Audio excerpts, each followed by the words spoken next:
Hello guys, in this tutorial we'll be showing you how to watch Netflix on a TV or a smart device.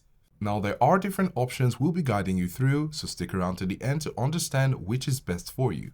If you're using a smart TV, here are some steps to follow. First, make sure your smart TV is connected to the internet.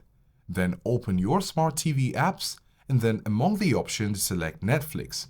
Now, if you can't find Netflix icon, you'll need to download it from the App Store on your smart TV. When you open your Netflix app, go ahead and select the content you wish to watch. Now, if you're using a smart device such as an Apple TV or Roku device, here are the steps to follow. First, make sure your available device is connected to your TV. On your TV, select the input options and select the appropriate device. Search for the Netflix app, sign in and select a profile, then select the content you wish to watch. And then lastly, if you're using a game console, you'll need to connect your console to your TV and power on the console.